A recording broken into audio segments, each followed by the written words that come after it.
Hello everyone, welcome to Aries. I am Anandi and आज का हमारा जो चैप्टर है वो चैप्टर नंबर 1 है, उसका है थर्ड लेक्चर। तो बहुत सारे बच्चों ने पहले 2 लेक्चर्स देख लिए हैं और जिन्होंने नहीं देखे हैं पहले वो 2 लेक्चर्स देख लो एंड फिर ये लेक्चर पे आना, अच्छे से समझ जाएगा। ठीक है बेटा, तो चालू करें, बिना कोई टाइम वेस्ट किए फटाफट से स्टार्ट करते हैं। यस, लास्ट लेक्चर में बेटा जो हमारा सेकेंड लेक्चर था, जो फर्स्ट लेक्चर था उसमें हमने हेरिडिटी पूरा पढ़ लिया था। जो सेकेंड चैप्टर, जो सेकेंड लेक्चर था हमारा, उसमें हमने क्या क्या पढ़ा था, ये सब पढ़ लिया था। जो सेकेंड लेक्चर था उसमें हमने मॉर्फोलॉजिकल एविडेंस पढ़ लिए थे, एनाटॉमिकल भी पढ़ लिए थे, वेस्टिजियल ऑर्गन्स भी पढ़ लिए थे और पैलेंटोलॉजिकल एविडेंसेस भी पढ़ लिए थे। ये सारा हमारा लास्ट लेक्चर में, मतलब लेक्चर नंबर 2 में कवर अप हो चुका है। आज का जो लेक्चर है उसमें हमें सिर्फ और सिर्फ कनेक्टिंग लिंक्स और एम्ब्रियोलॉजिकल एविडेंसेस पढ़ना है, इतना ही पढ़ना है। और बहुत छोटा सा अच्छा सा लेक्चर होने वाला है और इंटरेस्टिंग भी होने वाला है। क्यों? क्योंकि ये लेक्चर में हम समझेंगे कि हम, मतलब जो हम ह्यूमंस है, होमोसेपियंस, वो कैसे इवॉल्व हुए। एवोल्यूशन पढ़ रहे हैं ना, तो हम कैसे इवॉल्व हुए, हमारे बारे में जब कोई बात आती है तो ऑटोमेटिकली वो इंटरेस्टिंग तो बन ही जाता है ना। तो हम कैसे इवॉल्व हुए वो इस चैप्टर में, मतलब इस लेक्चर में पढ़ने वाले हैं। ठीक है, एविडेंसेस का मतलब मैंने लास्ट टाइम भी बताया था, प्रूफ, है ना। ठीक है बेटा, तो करें स्टार्ट। सिर्फ 2 ही पढ़ने, फटाफट हो जाएगा। यस, जो है कनेक्टिंग लिंक्स। क्या है? Connecting links. कनेक्टिंग लिंक्स पढ़ना है फर्स्ट। क्या है कनेक्टिंग लिंक्स बेटा? समझो, कनेक्टिंग लिंक्स मतलब जो कनेक्शन है उसको कनेक्टिंग लिंक मतलब क्या? सपोज हम अगर इस ऑर्गेनिज्म की बात करें, ये ऑर्गेनिज्म, ये स्क्वायर है, ये ऑर्गेनिज्म की बात करें, सपोज अगर इस ऑर्गेनिज्म की बात करें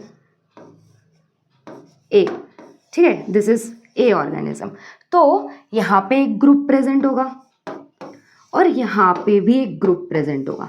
मतलब ये जो मेरा ए ऑर्गेनिज्म है वो कुछ कैरेक्टरिस्टिक्स इससे भी रिजेंबल करेगा। मतलब इस ऑर्गेनिज्म में कुछ कुछ इसके भी कैरेक्टरिस्टिक्स होंगे और कुछ कुछ इसके भी कैरेक्टरिस्टिक्स होंगे, कुछ कुछ इसके भी कैरेक्टरिस्टिक्स होंगे। ये जी, यस। तो इन दोनों के कैरेक्टरिस्टिक्स जिस ऑर्गेनिज्म में प्रेजेंट है उसको हम बोलेंगे कि ये ए है जो, वो इन दोनों के बीच में क्या है, that is the connecting link between ये दोनों ग्रुप्स। ठीक है, उसको ये बोलना है कनेक्टिंग लिंक्स, सिंप्लीफाइड।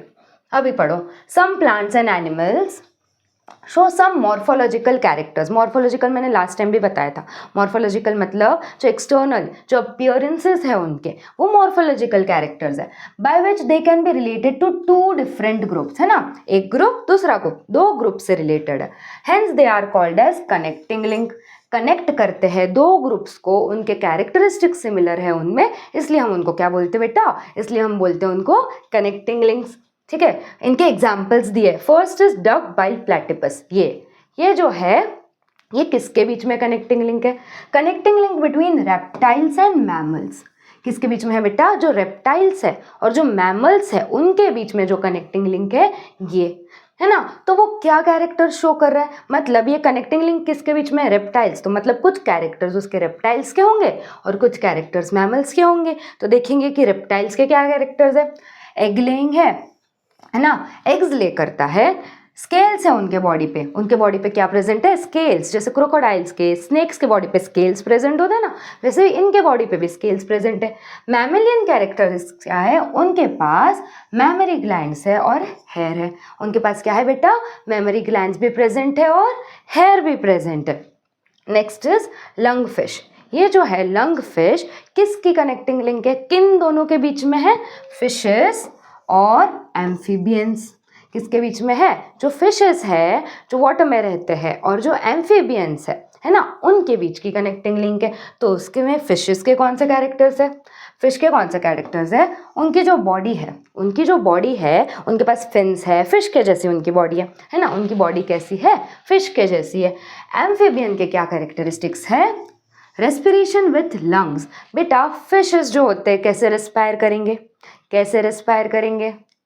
लंग्स होते हैं फिश के पास, लंग्स होते हैं क्या? नहीं, उनके बॉडी पे गिल्स प्रेजेंट होते हैं। क्या प्रेजेंट होता है? गिल्स प्रेजेंट होते हैं। बट ये ऐसे फिश है तो इसमें क्या है? इसमें लंग्स प्रेजेंट है। तो वो लंग्स जो कैरेक्टरिस्टिक्स है वो किसकी है? एम्फीबियंस की, है ना। तो कैसे कनेक्टिंग लिंक है? फिशेस के जैसी बॉडी है और जो फिशेस में लंग्स नहीं होते, जो गिल्स होते हैं, वो किससे रिप्लेस हुए हैं? वो रिप्लेस हुए हैं लंग्स से। ठीक है। Third is peripatus. क्या है ये? पेरिपेटस। तो shows characteristics of annelida and arthropoda. ये जो दो फाइलम्स है, एनेलिडा और आर्थ्रोपोडा, उनके बीच में कनेक्टिंग लिंक है। कैसे? एनेलिड के क्या कैरेक्टर्स है? Segmented body. जो बॉडी है उनकी वो सेगमेंटेड है, मतलब डिवाइड कर सकते हैं, सेगमेंट्स फॉर्म हो सकते हैं उनकी बॉडी में। तो उनकी बॉडी सेगमेंटेड है। Thin cuticle. क्यूटिकल मतलब क्या बेटा? उनका जो ऊपर का लेयर है, वो जो स्किन है उनकी, उनके ऊपर का जो लेयर है बेटा, उसको हम क्या बोलते हैं? It is called as cuticle. Parapodia like organs. उनके ऑर्गन्स ये जो है ना, ये जो फीट है ना, that is parapodia like organs. अभी उनमें आर्थ्रोपोड के क्या कैरेक्टर्स हैं? उनमें आर्थ्रोपोड के क्या कैरेक्टर्स है? Tracheal respiration. उनका जो रेस्पिरेशन है कैसे होता है? ट्रैकिया। ट्रैकिया प्रेजेंट होता है हमारे में। उनमें भी जो ट्रैकिया है, उनमें उनकी मदद से उनका रेस्पिरेशन होता है। Open circulatory system. ओपन मतलब क्या? खुला। हाँ, खुला मतलब कहाँ पे ओपन? कैसे ओपन सर्कुलेटरी सिस्टम? मतलब उनका जो ब्लड है वो डायरेक्टली, ऐसे हमारे इसमें कैसे है? वेन्स है ना। हमारा जो है वो क्लोज सिस्टम है, क्लोज सर्कुलेटरी सिस्टम है। बट उनका कैसा है? They have a open circulatory system. मतलब ब्लड ऐसे ही पूरे बॉडी में डायरेक्टली फ्लो हो रहा है, ओपनली फ्लो हो रहा है, इसलिए उनका कैसा सर्कुलेशन है? ओपन सर्कुलेशन है उनके बॉडी में। ठीक है बेटा, तीनों समझ में आ गए? तीनों समझ में आ गए कि क्या कैरेक्टर? बेटा ये बहुत ज़्यादा इंपॉर्टेंट है, ये बहुत ज़्यादा इंपॉर्टेंट है। क्या याद रखना है? सबसे पहले तो नाम, और ये जो नाम है वो किसके बीच में आता है? मतलब कि ये जो है डक बिल्ड प्लेटिपस, वो कौन सी कनेक्टिंग लिंक है? किन को कनेक्ट करेगा? मतलब रेप्टाइल्स और मैमल्स को कनेक्ट करेगा। अगेन ये नाम और किन को कनेक्ट करेगा? इसमें भी ये एंड ये।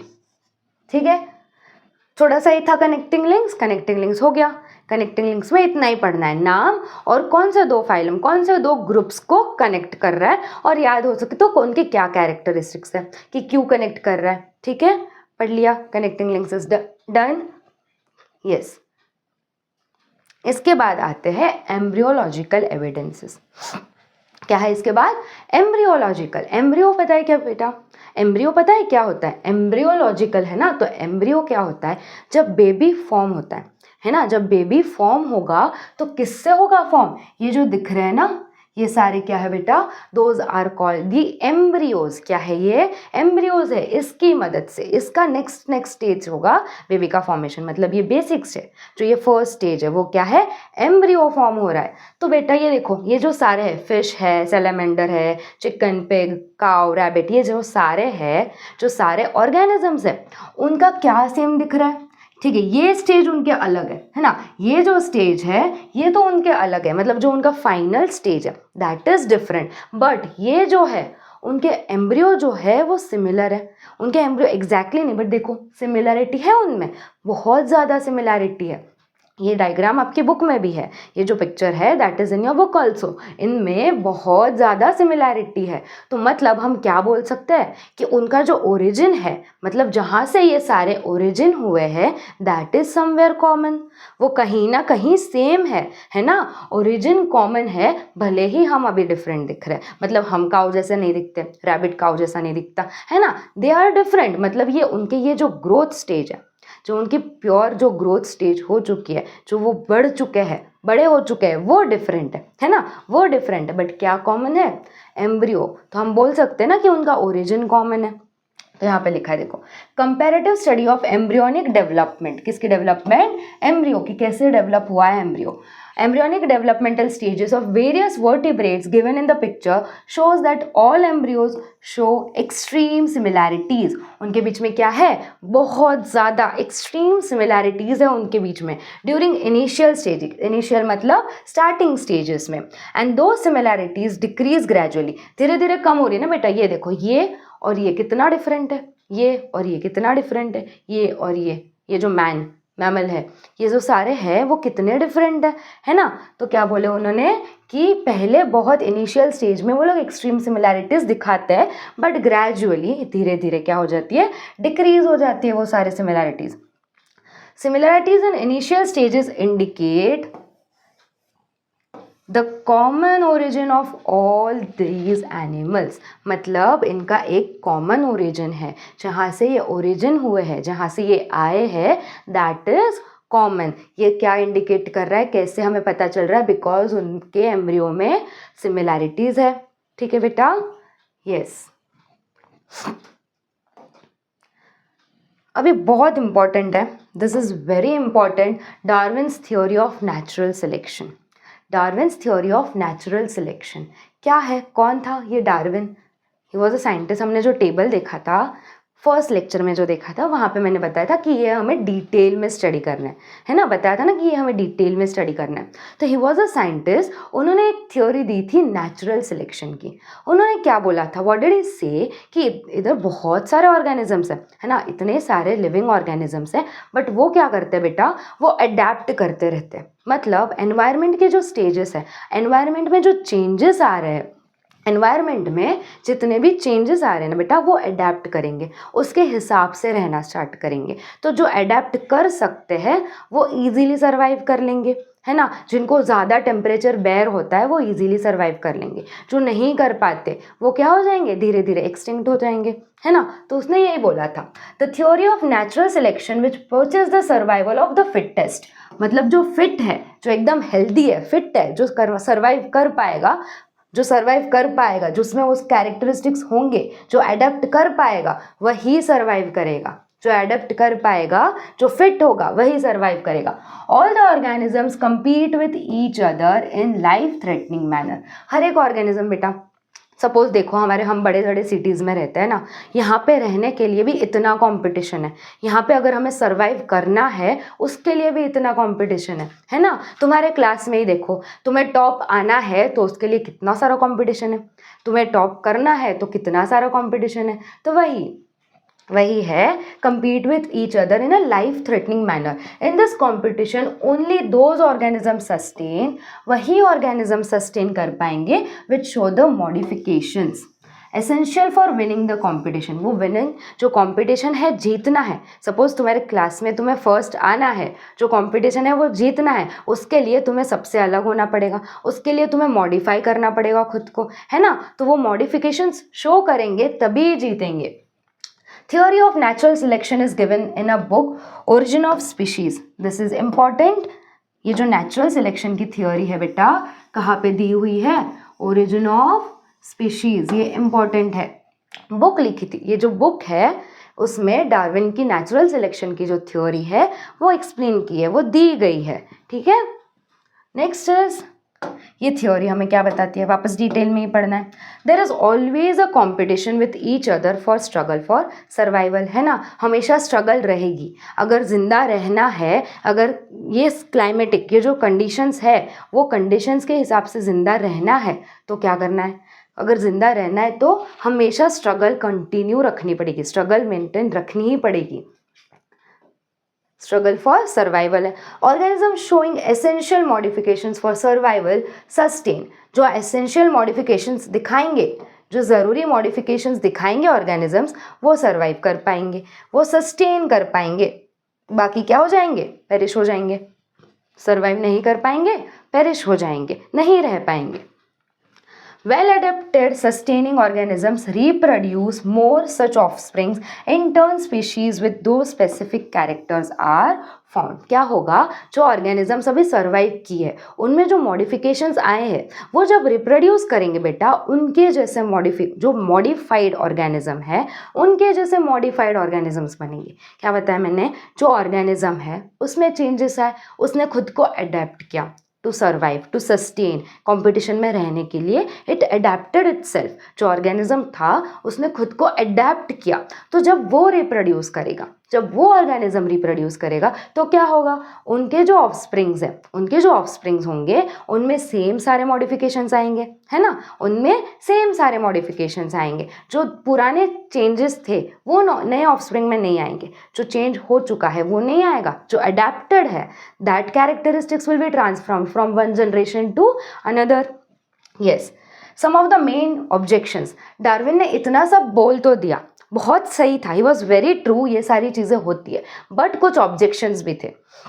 There were few objections. क्या थे, natural selection is not the only factor responsible for evolution. मतलब इवोल्यूशन होने के लिए सिर्फ एक फैक्टर हम नहीं मान सकते कि सिर्फ एक ही फैक्टर है कि नेचुरल सिलेक्शन, उसी की वजह से इतना ज़्यादा इवोल्यूशन देखा ना, मतलब इतने से ऑर्गेनिज्म से अभी हम मैन, होमोसेपियंस, इतने सारे ऑर्गेनिजम्स इवॉल्व हुए हैं. तो सिर्फ एक ही फैक्टर कि नेचुरल सिलेक्शन हो रहा है, एक ही फैक्टर से तो नहीं हो सकता. ये ड्रॉबैक था. Second, Darwin did not mention any explanation about the useful and useless modifications. मतलब बेटा कि जो modifications आ रहे थे, कुछ modifications useful भी थे और कुछ useless भी थे. कुछ यूजफुल मॉडिफिकेशंस थे, कुछ यूजलेस थे. तो वो डार्विन ने एक्सप्लेन नहीं किया कि मॉडिफिकेशंस आए बट यूजफुल क्या थे, यूजलेस क्या थे, और थे तो क्यों थे, ये डार्विन एक्सप्लेन नहीं कर पाए. और जहाँ पे प्रूफ नहीं है वो थियोरी कहीं ना कहीं रह जाती है पीछे, है ना. There is no explanation about slow changes and abrupt changes. कभी कभी बेटा स्लो चेंजेस आए, कभी कभी स्लो चेंजेस आए, जैसे हमने बोला था ग्रेजुअल चेंजेस आए. कभी कभी वो स्लो से कंपेयर में थोड़े फास्ट चेंजेस आए, वो स्लो कंपेयर में थोड़े एब्रप्ट और अचानक चेंज क्यों आ गए, इनको क्या ज़रूरत पड़ गई कि अचानक ये चेंज हो गए, उसका भी कोई एक्सप्लेनेशन नहीं था. तो ये क्या थे, ये सारे ऑब्जेक्शंस थे, ये सारे क्या थे, ये सारे ऑब्जेक्शंस थे. ठीक है बेटा, आगे डार्विन की theory. Yes, next is Lamarckism. What did he say on the basis of morphological characters? कौन से कैरेक्टर्स बेटा, मॉर्फोलॉजिकल. जैसे ये जिराफ है ना, जैसे ये जिराफ है, पहले माना जाता है कि उनका जो नेक है ना वो इतना लंबा नहीं था. हम देखते हैं ना जिराफ के नेक कितने लॉन्ग होते हैं, देखते हैं ना. तो पहले ये माना जाता है कि इनके नेक इतने लंबे नहीं थे. फिर क्यों हुए, क्योंकि उन्होंने लिटरली अडेप्ट किया खुद को. कैसे, वो जो प्लांट्स थे उनका क्या खाना है, दे फीड ऑन लीव्स, है ना, दे फीड ऑन लीव्स. तो प्लांट्स जैसे हाइट में बड़े हो गए, they were not able to reach them. तो वो प्लांट जो था वहाँ तक पहुँच नहीं सकते थे. तो अगर हम नहीं पहुँच सकते तो ऐसे खींचते हैं ना, ऐसे ऊपर जाने के ट्राई करते हैं, है ना, ऐसे ट्राई करते हैं जैसे हम. तो even they were doing the same thing, वो भी ट्राई कर रहे थे. तो वो कंटिन्यूस स्ट्रेचिंग से, रातों रात चेंजेस नहीं आए, वो कंटिन्यूस स्ट्रेचिंग से धीरे धीरे जनरेशन बाय जनरेशन उन्होंने क्या किया, खुद को अडेप्ट किया, खुद के मॉर्फोलॉजिकल कैरेक्टर्स को डेवलप किया. तो उस वजह से क्या है, अभी जो जिराफ की नेक है इतनी लॉन्ग है. नेक्स्ट हम और भी देखते हैं, जैसे कि ये है, जैसे ऑस्ट्रिच होता है बेटा. ऑस्ट्रिच जो है ना, उनके लेग्स तो बड़े अच्छे से होते हैं, उनके legs, it is a bird, है ना. तो बर्ड्स क्या होते हैं, दे कैन फ्लाई, उनके विंग्स बहुत स्ट्रॉन्ग होते हैं. बट इन्होंने इतना आलस दिखाया कि फ्लाई नहीं कर रहे थे. They were interested in running and walking. Fly नहीं कर रहे थे, रनिंग वॉकिंग कर रहे थे. तो अभी देखो ऑस्ट्रिच ज़्यादा दूर तक उड़ नहीं पाते, ज़्यादा इतना उड़ते नहीं है ऑस्ट्रिच, है ना. तो यही सारे तो एनिमल्स या तो बहुत अच्छे से खुद को मॉडिफाई कर रहे थे, कुछ ऑर्गेनिजम्स ऐसे थे जो बहुत लेजी थे, जो क्या थे, बहुत लेजी थे, यूज़ नहीं कर रहे थे. तो वो ऑर्गन्स उनके कैसे हो गए, यूजलेस होने लग गए धीरे धीरे. तो पढ़े, जीन बैप्टिस्टाइज लैंडमार्क क्या है, लेमार्क ने क्या किया, propose that morphological changes occurring in living organisms are responsible for evolution. जो मॉर्फोलॉजिकल कैरेक्टर्स है वो किसके लिए रिस्पॉन्सिबल है बेटा, इवोल्यूशन के लिए रिस्पॉन्सिबल है। And the reason behind those morphological changes is activities और लेजीनेस। इसकी एक्टिविटी थी, इसने बहुत एक्टिव था, जिराफ वॉज वेरी एक्टिव, और ये जो लेजीनेस, ये क्या थे, लेजी थे।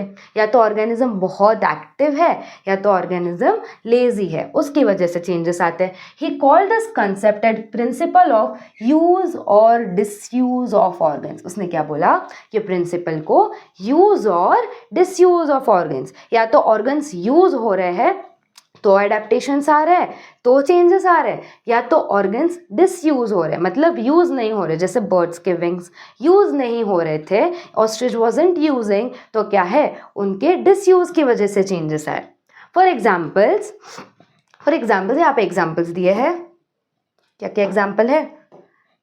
द नेक ऑफ जिराफ हमने पढ़ लिया, neck of giraffe has become too long due to browsing on leaves of tall plants by extending their neck for several generations। मतलब उनके नेक्स वो क्या करते थे, एक्सटेंड करते थे बहुत सारे जनरेशन के लिए, फिर उनके नेक्स ऐसे लंबे हो गए।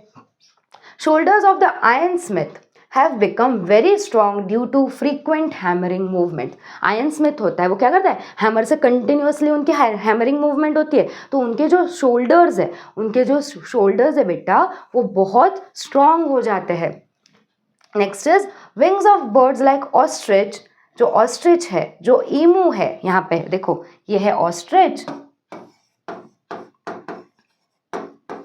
दिस इज ईमू, ये क्या है, दिस इज emu। तो wings of birds like ostrich and emu have become weak due to no use. उनके विंग्स बहुत वीक हो गए क्योंकि यूज ही नहीं हो रहे थे। Legs of the birds like swan and duck. Swan देखा है, डक देखा है, उनके कैसे होते हैं, उनके फीट या फिर उनके लेग्स होते हैं ऐसे, देखिए उनके फीट कैसे होते हैं, ऐसे वेब्ड फीट होते हैं उनके, ऐसे वेब्ड फीट होते हैं, ऐसे होते हैं, है ना, जैसे वेब्ड फीट होंगे उनके। तो उनके लेग्स क्यों स्ट्रांग हो गए, because they were continuously used for swimming. ये है वो क्या करते हैं, इनसे स्विमिंग करते हैं ना, पानी में रहते हैं, स्विम करते हैं, क्या है, हाँ, legs of birds like swan and duck have become useful for swimming due to living in water. पानी में रहते हैं, स्विमिंग करते हैं, उनके लेग्स कैसे हो गए, स्ट्रांग हो गए। All this examples are types of acquired characters. ये किसके एग्जाम्पल्स है, एक्वायर्ड कैरेक्टर्स। वो उनको मिले नहीं थे, उन्होंने क्या किया, एक्वायर किया, खुद से डेवलप किए उन्होंने changes, and are transferred from one generation to another, है ना। This is called as theory of inheritance of acquired characters। इसको क्या बोलेंगे, theory of inheritance, मतलब लेना, theory of inheritance of acquired characters और Lamarckism। लेमार्किज्म को और क्या बोलेंगे, theory of inheritance of acquired characters। Yes, the next organism can transform the characters which it has acquired to the next generation। This is called ancestry of acquired characters, है ना। हमारे ancestors से हमें जो मिला है, फिर वो हमारे पेरेंट्स में, फिर वो हम में, फिर हमारे नेक्स्ट जनरेशन में, ऐसे ही ट्रांसफ़र होता रहेगा। ऐसे ही ancestors से कैरेक्टर्स क्या होते जाएंगे बेटा, ट्रांसफ़र होते जाएंगे, ठीक है। Yes, next is speciation. क्या है बेटा ये, what is speciation? The group of organisms that can produce fertile individual through natural reproduction is called species. पहले तो ये पता होना चाहिए स्पीशीज क्या है ना। स्पीशीज मतलब ऑर्गेनिजम्स जो रिप्रोड्यूस करेंगे और उनके जैसे दूसरे ऑर्गेनिजम्स बनाएंगे जो फर्टाइल हो। कैसे हो, जो फर्टाइल हो, जो केपेबल हो फर्दर रिप्रोडक्शन की, है ना, उनको that is termed as species. Due to evolution new species of plants and animals are formed. पता है हमें इवोल्यूशन हो रहा है, धीरे धीरे नए नए स्पीशीज फॉर्म हो रहे हैं। The process of formation of new species from earlier ones is called as speciation, है ना। नए स्पीशीज का बनना, जो पहले स्पीशीज थे उनमें से नए स्पीशीज का बनना, उसको क्या बोलेंगे, speciation. Each species differs in its geographical condition, है ना। जोग्राफिकल कंडीशन मतलब कहाँ पे ठंडी होगी, कहाँ पे बहुत ज़्यादा टेम्परेचर होगा, कहाँ पे बहुत ड्राई टेम्परेचर होगा, कहाँ पे वेट टेम्परेचर होगा, मतलब जोग्राफी के अराउंड हर एक स्पीशी डिफरेंट होगी। फूड प्रेफरेंस, वो क्या खाना प्रेफर करते हैं, उनको क्या खाना पसंद है। हैबिटेट, कहाँ पे रहते हैं, that is the habitat. Reproductive ability, कैसे रिप्रोड्यूस करेंगे, क्या एबिलिटी है। Reproductive ability and reproductive period, मतलब रिप्रोडक्टिव पीरियड, उनको उनके बेबीज़ को फॉर्म होने में कितना टाइम लग रहा है, उनके बेबीज़ को फॉर्म होने में कितना टाइम लग रहा है, जैसे 9 मंथ्स, 2 वीक्स, ऐसे बहुत अलग, हर एक स्पीशीज़ की अलग अलग टाइम होगा टू रिप्रोड्यूस, वो बोला है period, etcetera. Therefore the specific characters are written, इसलिए उनमें क्या है, वही कैरेक्टर्स रिटेन होते जाते हैं। ये सारे अलग अलग कंडीशंस के हिसाब से स्पेशिएशन डिफर करते रहता है। ठीक है बेटा, यस, ये इतना ही था स्पेशिएशन के बारे में। नेक्स्ट है हमारा बनना, क्या, ह्यूमन एवोल्यूशन, मतलब ह्यूमंस फाइनली ये चैप्टर में ये सबसे इंटरेस्टिंग सा टॉपिक है कि ह्यूमंस कैसे इवॉल्व हुए, है ना। तो ह्यूमन इवोल्यूशन कैसे हुआ, कैसे हुआ, तो डायनासोर्स सुना है हमने, बहुत सालों पहले डायनासोर्स थे, है ना, बहुत सालों पहले डायनासोर्स थे। Dinosaurs disappeared approximately 7 crore years अगो। डायनासोर्स क्या हो गए, डिसअपियर हो गए। 7 करोड़ ईयर्स पहले डायनासोर डिसअपियर हुए। उनके बाद क्या हुआ, उसके बाद क्या हुआ,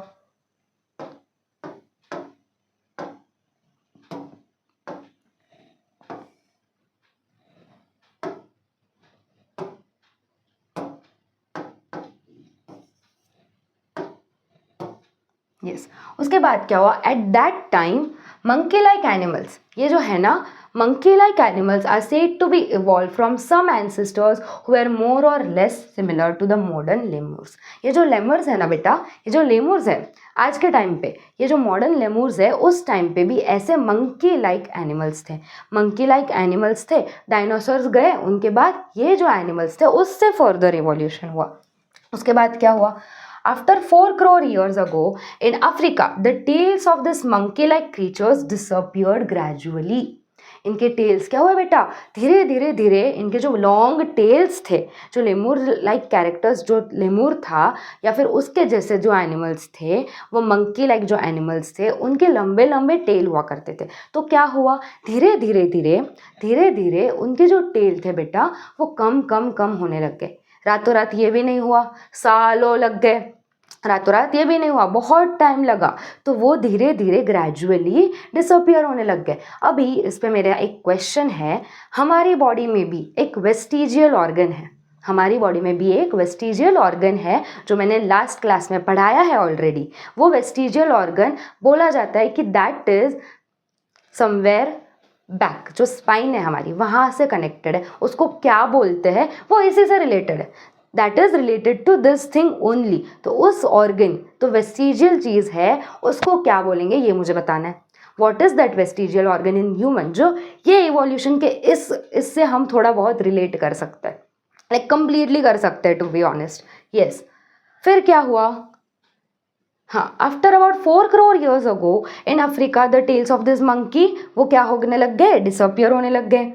उसके बाद they develop due to enlargement in brain and hands were also improved and thus ape like animals were involved. फिर धीरे धीरे उनके जो लेग्स है वो क्या, हम लोग देखते हैं ना कि हमारा ये डायग्राम है कि जहाँ पे बिल्कुल मंकी है, धीरे धीरे धीरे धीरे एक ह्यूमन, परफेक्ट ह्यूमन बन जाता है। तो उनमें वैसे वैसे चेंजेस आए, उनका ब्रेन भी थोड़ा डेवलप होने लग गया, है ना, उनका ब्रेन भी थोड़ा डेवलप होने लग गया। उनके हैंड्स जो बिल्कुल यूज़ नहीं होते थे, वो हैंड्स भी धीरे धीरे काम आने लग गए। तो आगे देखे, yes, this ape like animals independently gave rise to 2 lines of evolution. जो वो एनिमल्स थे उन्होंने 2 इवोल्यूशन के लाइक नए complete 2 lines of evolution form किए। कैसे, one giving rise to ape like gibbon and orangutan. पहले क्या है, एप लाइक गिबन या फिर ओरेंगुटान। ये है क्या है, this is gibbon, this is gibbon और ये है ओरेंगुटान।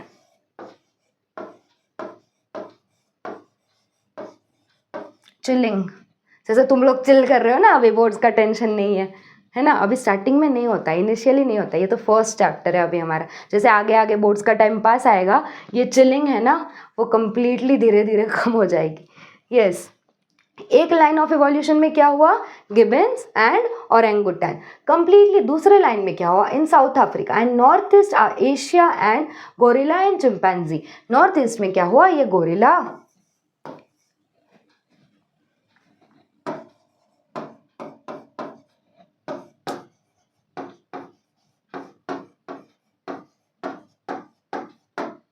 यस कहाँ पे इवोल्यूशन हुआ, एक जो वो ऑर्गेनिजम्स थे, जो एनिमल्स थे, 2 लाइन ऑफ इवोल्यूशन दिए उन्होंने। First line, one giving rise to apes like gibbon and orangutan, ये in the south and north east Asia. ये कहाँ पे हुआ था, साउथ और नॉर्थ ईस्ट एशिया में ऐसे ऑर्गेनिजम्स फॉर्म होने लगे। And gorilla and chimpanzee which stayed in Africa, ये कहाँ पे, in Africa. Gorilla and chimpanzee stayed in Africa around 2.5 years ago, 2.5 crore years ago बेटा। यस, ठीक है, ऐसे हुआ था इवोल्यूशन। उसके आगे क्या हुआ था, the ape started to live on land as the forest started to decline due to dry environment. क्या हुआ बेटा, जो फॉरेस्ट थे, ये लोग कहाँ पे है, ये फॉरेस्ट में प्रेफर करते रहना है ना, झाड़ पे ट्रीज पे क्या करेंगे, इधर से उधर से इधर, फॉरेस्ट में रहते थे। फिर क्या हुआ, ड्राई हो गई एनवायरनमेंट, क्या हो गया, कंप्लीटली ड्राई हो गया। उस वजह से क्या हुआ, उनको उनका जो मेन जगह थी वहाँ से उनको निकलना पड़ा। फिर वहाँ से वो लैंड पे रहना स्टार्ट कर दें, जो ट्रीज पे रहते थे, they started to live on land, क्योंकि फॉरेस्ट धीरे धीरे कम होने लग गए। Their lumbar bones developed in such a way that they started to stand in erect posture in grasslands. उनके जो लंबर बोन्स थे, जो लेग्स के जो लंबर बोन्स थे उनके, वो ऐसे डेवलप हुए कि वो जो ऐसे पहले खड़े नहीं हो पाते थे। देखो ये है क्या, erect, it is not erect, that organism is not erect, but उनके लंबर बोन्स में डेवलपमेंट्स आई and they started to stand erect and thereby the hands became available for use, है ना। अगर पहले चारों पैर से, हम बोलते चारों पैर से चलते थे, उनके 2 हाथ 2 legs वैसे चलते थे। फिर क्या हुई, उनका लंबर बोन जो है वो डेवलप हुआ, उसकी वजह से वो इरेक्ट स्टैंड होने लग गए। अभी हम इरेक्ट है, स्ट्रेट है, हमारे हैंड्स यूज़ में आते हैं ना, वैसे ही उनके भी हैंड्स यूज़ में आने लग गए। Thus first human-like animals with erect postures which were using their hands have evolved about 2 crore years ago. कब इवॉल्व हुए थे, अबाउट 2 crore years ago। ये भी बहुत पहले वाले हैं, अभी इवोल्यूशन नहीं हुआ, इसका भी बहुत पहले इवोल्यूशन हुआ था, उसके बाद भी बहुत सारे चेंजेस आए। यस, आ गया ये समझ में बेटा। नेक्स्ट, उसके बाद क्या हुआ, उसके बाद ये अभी हर एक का हमें डिटेल में नहीं पढ़ना, नाम याद रखना है बस कि हर एक में क्या चेंजेस आए। तो फिर तो इतना पढ़ते PhD हो जाएगी इवोल्यूशन में, इतना नहीं करना, उतना ज़्यादा डीप में नहीं जाना, हमें सुपरफिशियल लेवल पे अभी देखना है। तो क्या, the first record of human like animal is Ramapithecus app from east Africa. कौन सा था बेटा, ये इंपॉर्टेंट है, ये नाम इंपॉर्टेंट है बस, कौन सा था, रामापिथिकस था फ्रॉम ईस्ट अफ्रीका। फिर यहाँ पे ऐसे चेंजेस आने लगे, पहला कौन सा था, रामापिथिकस, कहाँ से, फ्रॉम अफ्रीका। उसके बाद ऑस्ट्रोपिथिकस, उसके बाद आया निएंडरथल मैन, उसके बाद आया क्रोमैगनॉन, उसके बाद कौन है, क्रोमैगनॉन। तो ये ऐसे है, ये डेवलपमेंट ऐसे जो है, ऐसे डेवलपमेंट हुई है उनकी इस सीक्वेंस में, ठीक है। दिस ऐसे इवोल्यूशन हुआ है उनका। डन बेटा, ये नाम याद रखना है बस, किसके बाद कौन सा, किसके बाद कौन सा, बस नाम याद रखना है, इतना कर लोगे, इंपॉर्टेंट इनफ है, ठीक है। यस, ये थोड़ा पढ़ना है, थोड़ा जो था उनके बारे में ओवरऑल दिया, एक एक के बारे में स्पेसिफिक नहीं है। इवोल्यूशन ऑफ अपराइट मैन, ये तो पढ़ के समझ में आ जाए वैसा ही है। Evolution of upright man continued in the direction of developing it's brain, उनका ब्रेन डेवलप हुआ for the period of about 1 lakh years, धीरे धीरे उनका ब्रेन डेवलप होने लग गया।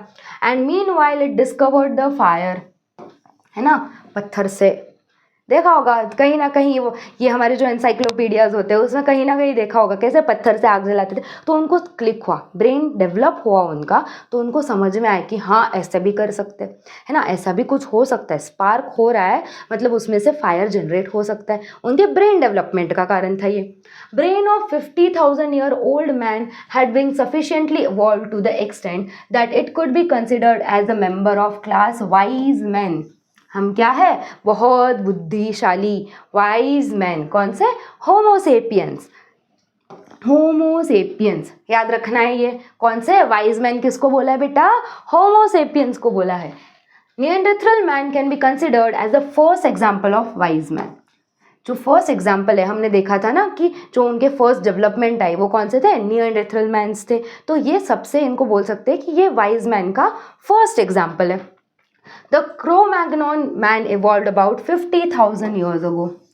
आज से 50,000 years ago पहले ये थे क्रोमैग्नॉन मैन। अभी around 10,000 years ago wise man started to practice the agriculture। ठीक है, पहले फायर डिस्कवर किया, फिर उनको और दिमाग आया, वाइज हो गए, मतलब नई नई नई चीज़ें सूझने लग गई उनको कि ये भी कर सकते हैं, वो भी कर सकते हैं। तो पहले जो झाड़ पत्तियाँ खाते थे, अभी उनको दिमाग आ गया कि अभी एग्रीकल्चर भी कर सकते हैं। मतलब ऐसा नहीं है जो एनवायरनमेंट में है वही हमारा, हम खुद से भी चीज़ें ग्रो कर सकते हैं। उनमें वो भी दिमाग आ गया, एग्रीकल्चर करना स्टार्ट कर दिया उन्होंने। It started to rear the cattle herds. फिर आए कि अच्छा ये जो एनिमल्स है उनको हम पाल पोस भी तो सकते हैं, उनके प्रोडक्ट्स भी तो यूज़ कर सकते हैं, ये भी दिमाग आ गया। एंड एस्टैब्लिश द सिटीज़, बड़े बड़े सिटीज़ एस्टैब्लिश करने लग गए कि हाँ अभी थोड़ी ना हम झाड़ पे रहेंगे, ऐसे थोड़ी ना करेंगे हम, अभी हमें चाहिए फैसिलिटीज़, अभी हमें चाहिए अच्छे अच्छे फैसिलिटीज़। तो वो फैसिलिटीज़ के लिए सिटीज़ डेवलप हुए and establish the cities. Cultural development took place, culture में भी डेवलपमेंट्स आए। Art of writing was invented about 5,000 years ago। पहले हम लोग पहले पता नहीं कैसे बातें करते होंगे, पता है क्या? औरंगुटैन, दो औरंगुटैन एक ट्री से दूसरे ट्री में एक दूसरे से बातें कर रहे, नहीं। कब हुआ? Art of speaking, art of writing, जैसे कि मैसेजेस कम्युनिकेट कर पाए हम एक दूसरे को, वो कांस्टेंट जो आर्ट है वो रहे। कब डेवलप हुआ था? 5,000 years ago। And thus the history has been started. ऐसे ही हम हिस्ट्री पढ़ते रहते कि ये हुआ वो हुआ, ऐसे हिस्ट्री स्टार्ट होगी। Modern sciences emerge about 400 years ago and industrial society was establish about 200 years ago। है ना, ये सारे डेवलपमेंट्स आए। मतलब सोचो हमने स्टार्ट कहाँ से किया था, सीधे खड़ा होना भी नहीं आता था, फिर इतने सारे डेवलपमेंट्स आ गए। अभी हम लोग हर एक चीज़ करते हैं, इंडस्ट्रीज़ हो या फिर मॉडर्न सोसाइटीज़ हो, सिटीज़ बिल्ड करना हो, हर एक चीज़ ह्यूमंस करते हैं, है ना। तो इतनी सारी डेवलपमेंट्स आ गई। ठीक है बेटा, यस। अभी ये है जो इतना पढ़ा, जो दिमाग में डाला, उसको वापस यूज़ करने का टाइम। ये सारे जितने क्वेश्चंस है बेटा, ये सारे जितने क्वेश्चंस है ये और इसके आगे के भी मैंने आपको होमवर्क में दिए हैं, ये और इसके आगे के भी ये जो क्वेश्चंस है बेटा, ये सारे क्या है? तुम लोग के लिए होमवर्क क्वेश्चंस है। जो हमने पढ़ा ना उसमें से ही अच्छे से लेक्चर अटेंड कर लिया ना, अच्छे से लेक्चर अगर अच्छे से अटेंड किया होगा, सब एक एक वर्ड अच्छे से समझा होगा, तो ये क्वेश्चंस ईजिली हो जाएंगे। और इससे क्या होते हैं बेटा? क्वेश्चंस करने से तुम्हारे कंसेप्ट एकदम क्लियर हो जाते हैं, कंसेप्ट एकदम क्लियर हो जाते हैं। तो इसी के साथ हम लोग लेक्चर एंड करेंगे with a good quote. It's not the time to look for excuses. High time आ गया है, हम लोग 10th में आ गए, 9th तक टाइम पास करते थे, बहुत चलता था, अभी आ गया बेटा हाई टाइम, पढ़ाई करने का टाइम आ गया। धीरे धीरे ही करो, थोड़ी थोड़ी ही है पर करो, एक्सक्यूजेस नहीं। आज उसकी बर्थडे पार्टी है, आज तो नीचे से इतना आवाज़ आ रहा है, सोसाइटी में इतना आवाज़ है, आजू बाजू इतना आवाज़ है कि नहीं हो सकता, पढ़ाई नहीं हो सकती। ये एक्सक्यूजेस ढूंढना बंद कर दो। कैसा भी एनवायरनमेंट हो, 2 घंटे स्टडी के लिए, सेल्फ स्टडी के लिए निकालने, 3 घंटे निकालने तो निकालने ही है। It's high time. लास्ट में रहोगे कि 10th अभी तो बाकी है, पता भी नहीं चले जाएगा कि ये सारे मंथ्स कैसे चले जाएंगे। तो अच्छे से पढ़ाई करना स्टार्ट कर दो अभी से ही, ठीक है। क्वेश्चंस प्रैक्टिस करो, बहुत सिंपल वे बेटा। चैप्टर पढ़ो, क्वेश्चंस प्रैक्टिस करो, तो क्या होगा? जो पढ़ा है वो ऑटोमेटिकली कंसेप्ट्स क्लियर होते जाएंगे। बस वही चाहिए। रट्टा मार लास्ट तक नहीं आएगा। इतनी सारी बुक्स रट्टी हुई लास्ट में काम नहीं आएगी। चैप्टर्स को समझो, नॉलेज बिल्डअप करो, लेवल अपने आप इंक्रीज होते जाएगा। ठीक है बेटा। और ये इतना मैम आपने दिया, उसके नोट्स उसके नोट्स डिस्क्रिप्शन में। हर एक लेक्चर में जैसा होता है, हर एक लेक्चर के नोट्स डिस्क्रिप्शन में आपको मैं विदाउट फेल दे देती हूँ, इसके भी नोट्स डिस्क्रिप्शन में मिल जाएंगे। ठीक है बेटा, और ये है इंस्टाग्राम आईडी। अगर कभी भी कुछ भी कम्युनिकेशन करना हो, कुछ भी हेल्प चाहिए हो, कुछ भी माइंड स्टेबल नहीं है, मैम ऐसे हो रहा है वैसे हो रहा है, कुछ भी है, फील फ्री टू कॉन्टैक्ट। ठीक है बेटा, और अच्छे से पढ़ाई करते रहो, आगे बढ़ते रहो and keep studying. Bye bye.